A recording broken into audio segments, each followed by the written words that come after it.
नमस्कार दोस्तों, मैं हूं प्रदीप कौशिक और आप देख रहे हैं इंडिया न्यूज 16। 78वां स्वतंत्रता दिवस देख सकते हैं, झंडे लहरा रहे हैं और आज हर गांव में, हर जगह पे हर व्यक्ति देश के लिए प्रेम और शहीदों के लिए, शहादत के लिए प्रेम दिखा रहा है कि 15 अगस्त को हमारा देश आजाद हुआ था। आज मौजूद है अटेली, जो एक हरियाणा की सबसे लंबी विधानसभा कही जाती है, और मनीष राव जी हमारे साथ हैं, इनसे बातचीत करेंगे। 15 अगस्त को लेके भाई स्वतंत्रता दिवस है और एक अच्छे व्यक्तित्व हैं और हर फील्ड में एक्टिव हैं, और चुनाव भी आने वाला है तो बातचीत करेंगे क्या चुनाव में भी एक्टिव रहेंगे और क्या कुछ आगे का रहेगा इनका, जो भी कार्य ये कर रहे हैं, जो लोगों के काम है, सामाजिक काम है, उनमें बहुत ही बढ़ चढ़ कर हिस्सा लेते हैं। करते हैं मनीष राव जी का। जी सर, नमस्कार।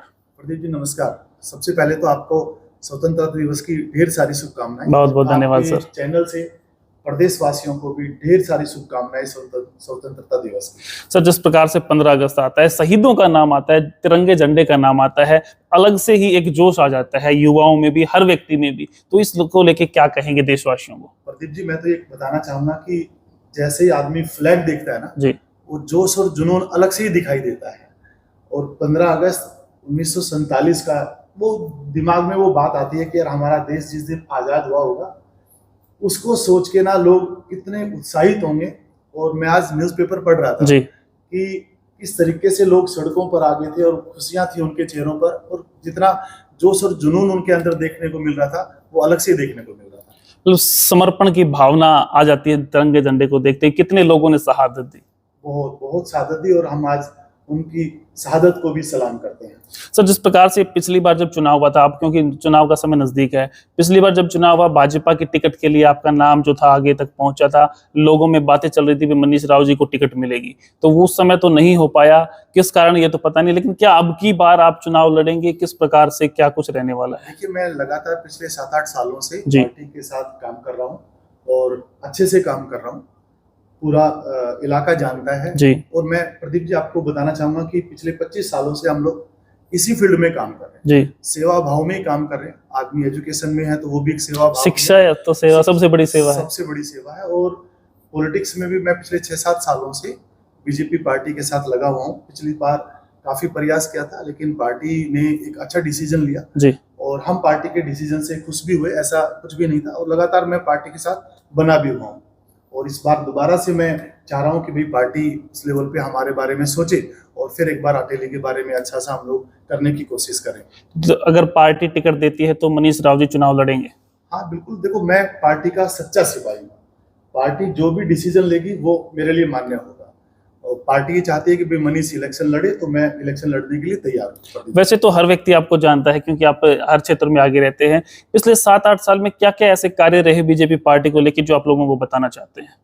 प्रदीप जी, सबसे पहले तो मैं 2019 की बात करूं। जी, जब इलेक्शन था तो सीताराम जी को कैंडिडेट बनाया गया पार्टी ने। जी, हमने सीताराम जी की खूब मदद की, पार्टी की खूब मदद की, और उसके बाद लगातार पार्टी के साथ बने रहे। अभी कुछ दिन पहले लोकसभा के जी, इलेक्शन बिल्कुल। तो मैं लोकसभा के इलेक्शन के बारे में भी बताना चाहूंगा। आप काफी कार्यक्रम, मैंने आपको धर्मवीर जी के साथ भी देखा था, उन्होंने। यस, धर्मवीर जी के साथ अच्छा खासा चढ़ बढ़ के ना हमने हिस्सा लिया और पार्टी के लिए मजबूती से काम किया, और आपके सामने रिजल्ट्स हैं। बिल्कुल। मैं आपके चैनल के माध्यम से लोगों तक ये मैसेज भी देना चाहता हूं कि हिंदुस्तान के लोकतंत्र में अटेली विधानसभा, और मैं तो ये बोलूंगा कि महेंद्रगढ़ डिस्ट्रिक्ट में जो चारों विधानसभाएं थी, वहां पर लोकतंत्र की एक अलग से मिसाल देखने को मिली। ऐसा कहीं नहीं हुआ। वो कैसे मैं बताना जी, जी, चाहूंगा जी। आपके चैनल के जी, माध्यम जी, से जी, कि लोगों ने धर्म से और जाति से ऊपर उठ के ना काम को वोट दिया। बिल्कुल, आपने देखा होगा। बिल्कुल, बिल्कुल। महेंद्रगढ़ की चारों विधानसभाओं से, डिस्ट्रिक्ट महेंद्रगढ़ की चारों विधानसभाओं से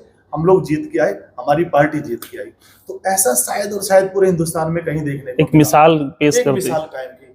ना बीच में धर्म आया, ना बीच में जाति आई, केवल और केवल एक चीज आई, कार्यनीति काम बिल्कुल, आई। बिल्कुल। कि हमारी सरकार ने जबरदस्त काम किया, उसके लिए पब्लिक ने, जनता ने वोट दिया।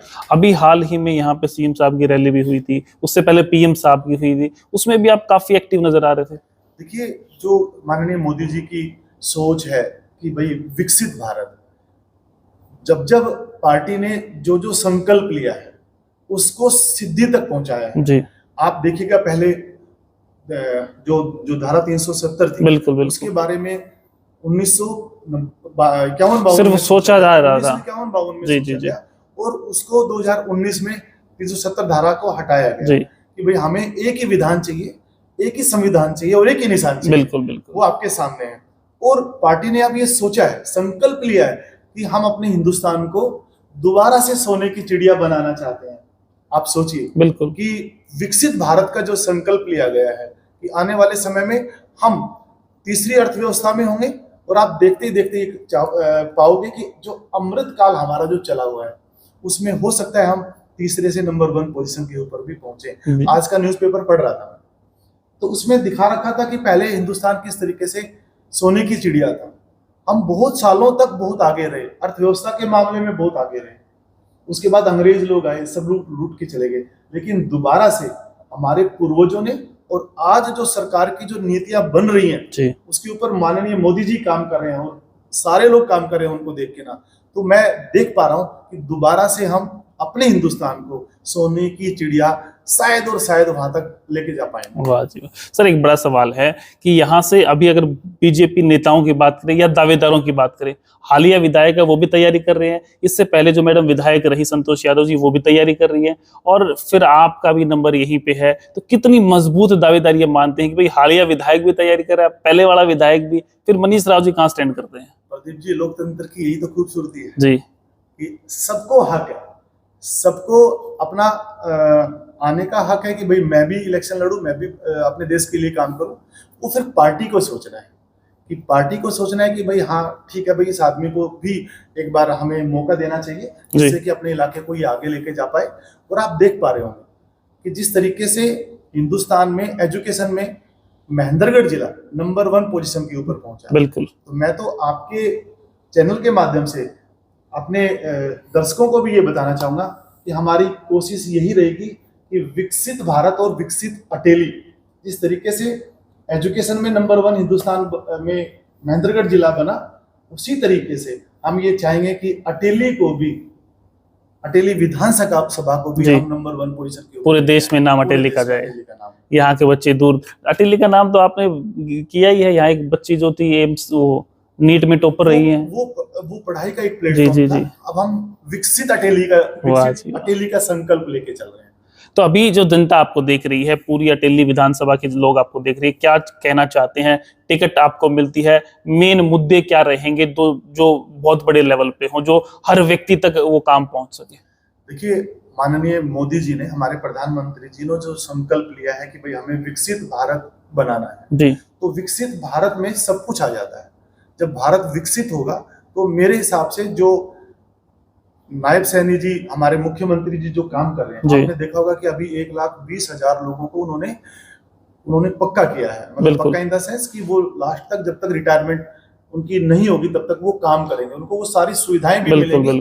जो एक परमानेंट जो डर था वो हटा दिया, उससे पहले मैं तो ये बोलूंगा प्रदीप जी आपके चैनल के माध्यम से कि आज जो हमारा इलाका इस तरीके से तरक्की कर रहा है, अब तरक्की इन द सेंस आप ये देखिए कि ना तो पर्ची और ना खर्ची के बिना नौकरियां मिल रही हैं।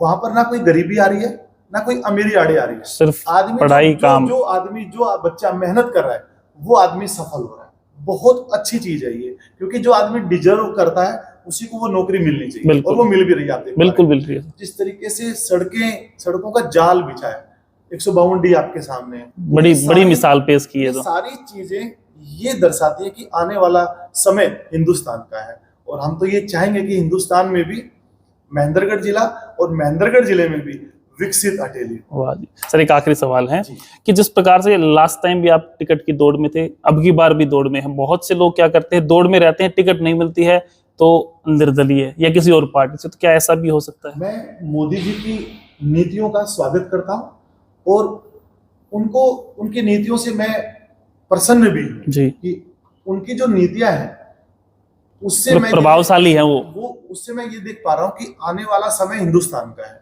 जो डिसीजंस ले रहे हैं जी। तो ऐसा कुछ भी नहीं है, मैं पार्टी का सच्चा सिपाही हूँ। पार्टी मुझे जो भी काम देगी मैं सच्ची निष्ठा से उस काम के ऊपर खरा उतरने की कोशिश करूंगा। वाह सर, बहुत बहुत धन्यवाद, आपने समय दिया, बहुत बहुत बधाई Pradeep ji, thank you sir. जिस प्रकार से आपने देखा, अटेली जो सबसे लंबी विधानसभा हरियाणा की है और यहाँ से मनीष राव जी बहुत बढ़िया काम करते हैं और एजुकेशन में तो हब बना ही दिया है। अब आने वाले समय में अटेली विधानसभा को विकसित करने के लिए एक बड़ा प्रण लिया है और जिस प्रकार से बताया कि मोदी जी की नीतियों को लेकर काम करेंगे। पार्टी अगर मौका देती है तो हम चुनाव लड़ेंगे, नहीं तो जिसको टिकट देगी हम उसके साथ खड़े रहेंगे और अटेली को विकसित करने में हर वो प्रयास करेंगे जहां तक हो पाएगा। तो अटेली विधानसभा से लगातार हम आपको जो कैंडिडेट जो चुनाव में उतर चुके हैं उनसे मिलवा रहे हैं। आप क्या सोचते हैं, मनीष राव जी को टिकट मिलनी चाहिए, क्या कुछ होना चाहिए या किस व्यक्ति को मिलना चाहिए? आपकी सोच क्या है, क्योंकि जनता ही वोट डालने वाली है। आप कमेंट करके बताएं और लगातार इस प्रकार के अपडेट्स के लिए देखते रहें इंडिया न्यूज़ 16। नमस्कार, धन्यवाद।